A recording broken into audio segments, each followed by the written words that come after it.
It's a bit grim for the morning's chubbing. In fact, it's been raining all night long and there's some very strong winds. At least for the moment it's all stopped, but looking at those clouds up there in the west, I feel that we're going to get some more later on.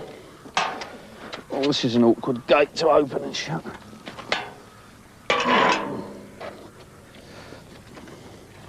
God, yeah, man, must have been a lot of rain. It's very squelchy here. River doesn't look too bad. It's probably low, if anything. In fact, it's been very, very low just lately. Most peculiar. Last time I fished it a couple of weeks ago, there was a lot of leaves. We really haven't had a tremendous flood yet, although we've had lots of rain. Morning. You're not getting any of my bread today? Well, I don't know. The river looks a bit painfully low from here. I can see the bottom too. Well, I thought after all that rain, the river was going to be a lot higher and more coloured than this. It's painfully clear. And it's so low, I think it's probably got something to do with the pumping station that the AWA are installing further downstream. That's what all that racket's about. It's not going to be easy here today. Actually, at this spot last week, I bumped into old Len Baker, who was looking at some swans in this area, and it was a very interesting conversation we had. I think you're going to enjoy seeing it. Morning, Len. Hello, young John. Young? Wish I was. What are you doing out this morning? Looking for swans? I was just checking that little fellow over, John. His brother was crippled here last week with tackle. Now that little chap doesn't look well at all. Yeah. It's got a funny sort of slant to its neck. I'm afraid he's got lead. I didn't realise it affects them that young in age, but now you look at it at this angle, it's definitely got something wrong with its neck. He's just a very sick little swan. Yeah. But young, it affects them from the ovaries. You know, if the mother's got lead, yeah, the lead actually travels through the ovaries into the yolk of the egg, so the baby's born with a burden. He could die of lead without one single piece of fisherman's weight in him. Yeah. Simply because his threshold of lead is way, way high. His kidney's already damaged, you know. Yeah. Just come and go around and have a look at it. Come and have a look at the little fella, John. He hasn't even grown like he's, you know, he should be much, much bigger than that by this time of the year. Yeah, so I can see what you mean about that cygnet from here. He's a sick little chap, John. Yeah, squelchy here, watch it. Oh. Yeah, he's very ill. His neck looks that much squatter, doesn't it? Yeah. It's not upright, is it? Yeah. It's folded down that much more. Well, from his tummy, John, from halfway along his body, right up until a third of the way up his neck, that's still vegetation in there that he can't digest. He can't go through? No, because his little gizzard's stopped solid now. Does it actually go, the food actually go through the gizzard? Oh, yeah, the gizzard, all it is, John, is a ball mill. It's a grinding machine, mate. There's nothing more complex than that. It's a muscle with a cavity inside, and in that cavity is grit. Yeah. And the grit grinds the vegetation and food stuff up, then passes that through to the intestines. It's your mouth, really, mate. That's all it is. Yeah. And you can't put a mouth in a swan's beak because he'd fly nose down. So it's in his tummy. That really is what it is. Now, the media, Len, has always suggested that you dislike anglers. I know that not to be true, but what do you say? Shall I take my foot off your instep first? Yeah, right now, if you don't mind. Dislike anglers, well, a child, isn't it? Pathetic. I don't like stuffed marrow either. I'm not too keen on Coronation Street, you know. It just doesn't enter any. But the media love confrontation, right? It sells things. Len Baker slams the Duke of Edinburgh. Len Baker hates John Wilson and his fishermen. What a load of old cobblers. Well, there's not room for this, mate. There's not room for this dislike or hate. I'm not interested. No, I don't like fishing. I don't do it as a hobby. I think you're around a twist. But you probably wouldn't like to rescue swans every day, you know. We're all a bit funny, mate. That's right. I mean, I found out you got very much in common with anglers several years ago, if you remember, when we met downstream, and I had a bit of balmy one of your swan employees on the other side of the river, and you invited me across. And ironically enough, you had on the other side of the river a tub of the first lead-free weights, didn't you? That's right, yeah. And it was ironic that I couldn't get them as an angling writer, and you had them, but as the... That's right. In fact, I've got some of the latest ones with me now. I want your... See what you think of them. This is a... They're doing some good jobs. They now, are, they're super. They're this is the new clever, metric one. Have a look at that one. That's made out of They tin. really are clever people, these people. And in here is a mixture of the Sandvik safe weights and the Thamesley Super Shot. Have you used this one, John, this new one? Yeah, I've used that. I use a I know mixture you of use all those. Yeah, I like to use a mixture of all of them because It's some are incredible, harder isn't and it? some are Why softer couldn't than it have been others. done all that time ago? Well, John? that's true, I know. At least it's a start, mate. I mean, Yeah. you know, let's be a little Good, bit positive. It's a start. Yeah. People are interested now. Of course they Right. are. In fact, with bombs, if you have a look at this, this Good is the grief, latest in what are they? bombs. Well, they're made from brass, and you've got a little screw, separate swivel top, like that. Oh, that's brilliant. And each That's of them, lovely. Can I see it? yep, each of them screws into the same swivel top. What so a you clever little thing, John. you can instantly change from one size to another. It's better than how it used to be, isn't What it? a clever little... I mean, all those people telling me anglers can't use joined up writing yet, they can make something else. It's lovely, mate. I'm delighted, seriously.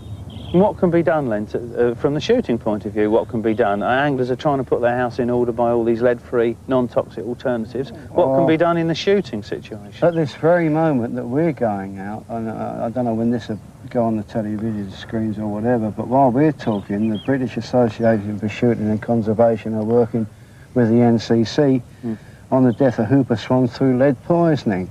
I just wish they wouldn't couple those two things, shooting and conservation. You know, it niggles me a bit, but that's a word. That's why I'm not a conservationist. I save swans and birds.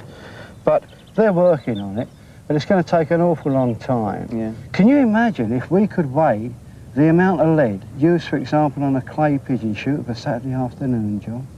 I think anglers lose a little less than that over a season, mate. Well, it's nice to know that you see it in an all-round situation, and I'm sure a lot of anglers will be that much happier for knowing that because it's never come through until now. You can't compromise with the truth, mate. Shall we go and have a look down the river? Come Have on. a cup of tea. Not a bad idea. I'll tell you what, Len, there's something I've always been meaning to ask you, and that is, can a swan really break a man's arm? Yeah, usually when they're driving a full transit or something. I have to be very careful here today with this clarity. I think it's a case of hit and run. I've got plenty of bread flake and some worms, and I think what I'll do is just move from swim to swim, probably taking 1 or 2 fish in each or none. I'm not going to give it very long in each, that's for certain. This wind's springing up a bit as well. Yes! We're in. Oh. Oh. That took right down the other end of the swim there. Ooh. I thought that's where they might be lying. Always not pulling in this float. The clutch a bit too loose there, really. Oh no, it's trying to get under that bar bank there. Ah, oh, God, just turned it in time. Feels like a good fish. Clutch a little bit slack there. I've got to be a bit careful playing a strong fish in fast water on the clutch in case it makes a sudden lunge downstream. This is where sometimes they make a swimmer's roll and but last minute dive. Come on. Oh, that's only a little fish. I thought that was much bigger than that, the way that was going. Oh, that noise over there, that's driving me absolutely crackers. Oh, it's a nice chunky little fish. Lovely one. Typical of a Wensum winter chub. Oh, it's got a most peculiar thing on its tail there. It's like an appendage to its tail. Haven't seen that before. Most peculiar. Beautiful colours, these Wensum chub. Super fish. Look at that, like a new penny. Absolutely beautiful. Mixtures of silvers and bronze and pinks and greys. Lovely. I like bread from a really new loaf, and I push the hook into it like that, put my thumb over the point whilst I squeeze it on, and when that swells in the water, the hook point easily goes in.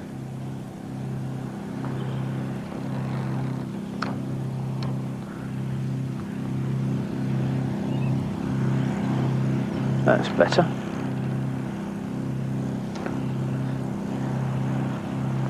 There we are, I've got the bait right down at the end of the swim where I had the last bite. Goodness me, that's an awful racket coming from that pumping station over there. I don't know what they're doing. It's not exactly a quiet day by the waterside at the moment. I don't know, I think I had a little tiny twitch then. Yes, here we are. Oh! Do you know, I've had a couple of those I haven't even bothered to hit. Thinking that they might be dace and not chub, but they are biting very, very delicately today. This one's a good fish, it's keeping very low down.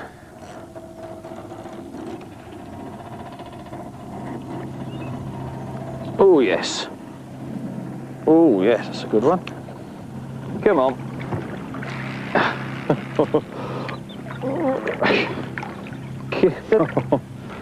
Oh. Right. Come on. Oh, no, he's got it. Got stuck on that bed of leaves here, right in front of me. There's an almost great big bed of leaves where the river's been in flood and they've all collected on the inside of the bend. That's a nice fish.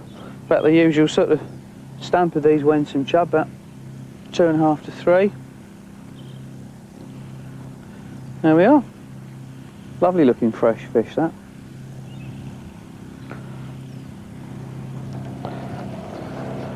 Well, this swim's gone dead now that I've had a couple. And so I'm going to walk a long way downstream to one of my favourite bends. And anyway, that noise is driving me absolutely crackers. I can't stick that all day long. So I'm going to walk away from it. And that's a nice thing about winter chubbing, you can wander. In fact, I often catch some very big fish by doing just that. Well, here we are, we're much further downstream now at a nice double S bend. We've got well away from that horrible racket, but the trouble is here is we've got a lot more wind. That would be the easiest bend to fish, but I always fancy this very shallow one where the wind's ripping through, so I'm going to give this a go. Be very quiet here because the water's so very clear. I'll creep down behind this thick bed of reed grass.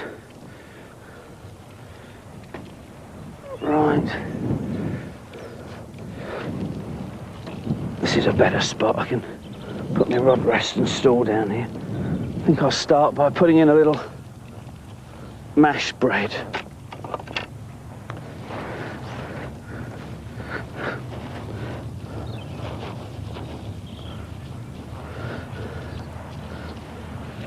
It's quite fast here as it comes whisking round this corner. There's quite a few leaves coming down as well. Got a little bit into the middle of the river. This is old bread, really well soaked and then mashed up, and it sends off lots of little particles downstream. I'm sure I had a little touch on that cast. I should have hit that, but at the time I thought it was blanket weed. No, let's whack it in anyway. I think I'm going to try lots of different spots around the swim until I pick them up. I haven't really had any indication where they're lying at the moment. Sometimes they're lying right underneath my own bank, very close in, particularly when the river's in flood. And sometimes they're right over on the far bank, just off that point there. I think I'm going to give it a go over there now. That's better. Gone a little bit too far. We'll leave that anyway. I'm sticking with the flake. I haven't bothered to try worms yet. If I go on to trotting, I'll probably give maggots a go. But I haven't had any indication at all of any numbers of bites. With the water nicely rippled like this, I shouldn't think it would worry them moving up onto this bend. Hello. Oh, oh, that was a clanger. Oh, that was that long cast. I put that right at the end of the swim there. Oh, this wind. I'll have to be careful with this because there's so much pressure on the line from the wind that it's going to knock it off the hook here, and I'm down to a 3-pound hook link to try and get a few more bites. Oh, it's trying to get underneath my own bank there. Come on. Oh, that is a good fish. Cool. Come on, Wilson, careful. Easy does it. This is where I always worry about them getting off for that last minute. Oh, that's a super fish. Well over 4 pounds. Oh, look at the size of that. What a whopping great chub. That's got to be 4.5, getting on for £5. Look at that one.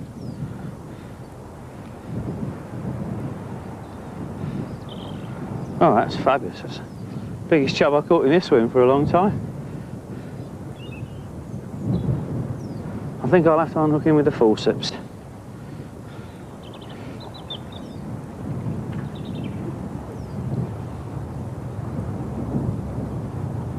Right, never ever put your finger down a chub's throat, because down there they've got the most incredible set of powerful pharyngeal teeth. I've got a set here. Look, that's what's at the back of their throat in there, and when they munch their food, if your finger's down there, you can guess what's going to happen. Right, incredible powerful throat teeth. Let's put him back straight away. Well, I just put him on the scales and he went 4 pounds 11 ounces. Lovely fish. Let's put him back. Away you go. I think what I'm going to do is move downstream a bit and see if I can find some trees on the other bank to trot to. 200 or 300 yards downstream there's a very nice swim where I usually get a few fish, so I think I'm going to move down there. Here I am, I'm in a nice trotting swim. It's so blustery though, it's not easy to see this float in this face. I've started off with a waggler here, there's really nothing else I can do. It's very, very gusting as well. But the chub are there, they haven't climbed out on the bank, so we'll see what we can do. And to top it all, the sun's actually poking its head through every now and again, right into the float, so it's not going to be easy seeing these bites if we get any.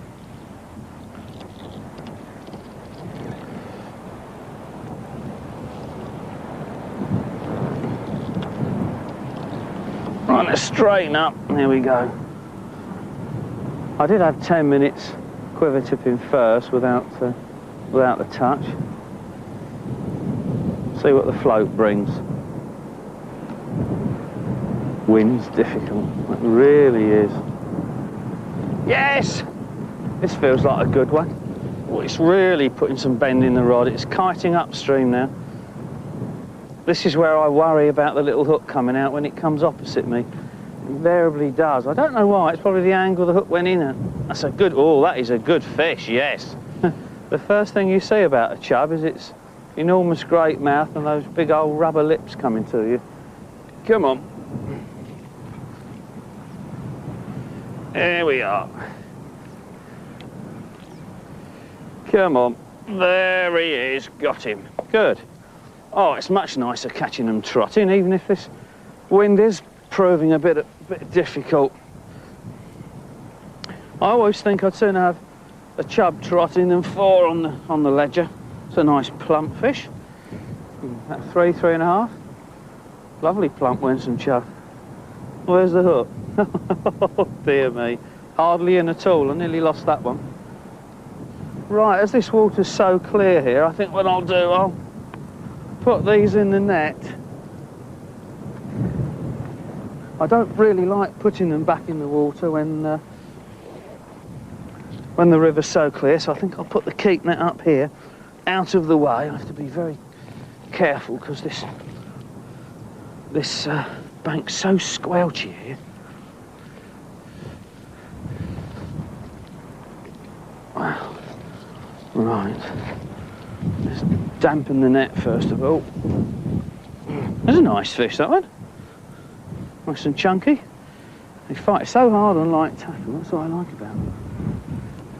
Right, let's put him down there a second, stay still. No, that's no good. Let's have that out again. The wind's blowing the net back at me here. That's better. Right, in you go. Lay the net flat and he'll be all right there in case we catch some others.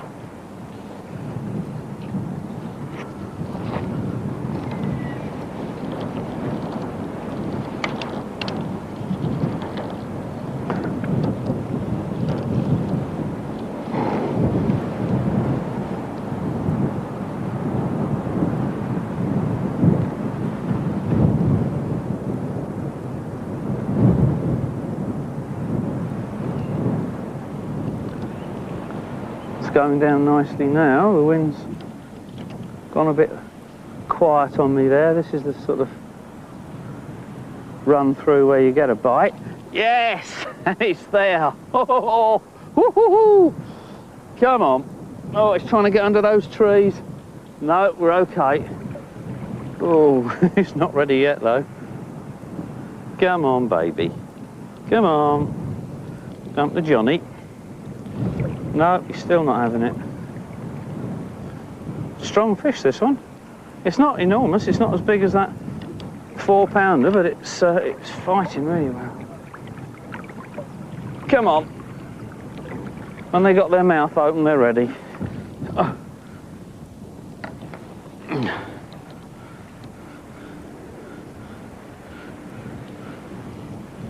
That one went well. It's a nice thing about using light tackle when you can in the winter for chub. They fight so well. Let's put him in the net.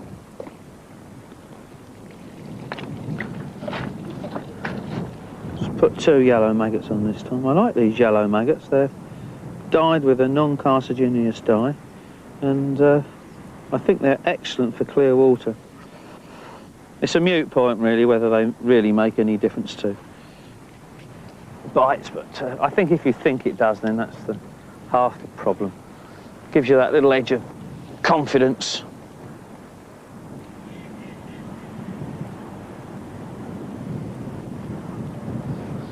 It's whacking through quite fast actually. They've opened one of the sluice gates further upstream and down. Yes! Great, let's hope the hook doesn't pull there. This water's so fast, and that's still going downstream now. God, they don't half pull these winter chub. They really do. Oh, it's a beautiful fight, this. I just can't hurry it.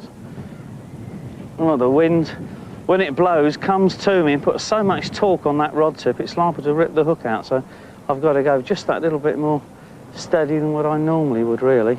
It's coming upstream towards me now. That's strange, that, when they're really going well there, whenever I can just get the float going through on the right line, bang, the float goes. But when it's dragging because the wind's pulling the float over, they just don't want to know. Come on, this is a good fish as well. Feels very heavy. I'm going to be careful with this, Wilson. That is a very good fish. Looks like a 4-plusser. Come on, my baby. Yeah, look at that now. Great. Oh, that's a good one. Oh, on trotting gear, that's fabulous. Oh, look at that. Oh, that is super. Lovely thick fish. Lovely, these winsome chub. Well, that's it. I think I've had enough of this. The wind's getting worse. It's just started to rain. The light's going. And I think it's time to call it a day. And it hasn't been too bad at all, really, considering the conditions.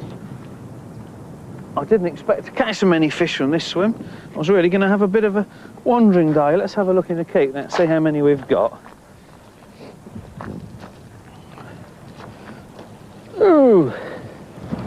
I like having a last look at them all at the end of the day. Oh, certainly didn't expect to catch this many out of this last swim.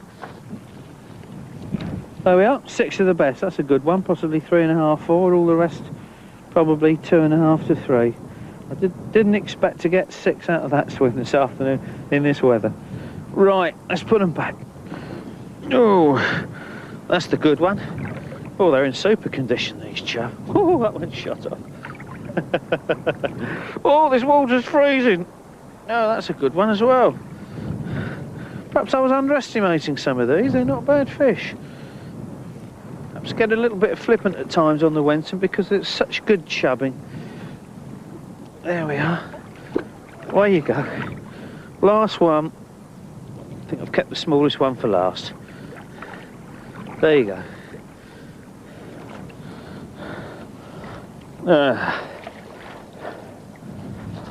Did you enjoy that? So did I.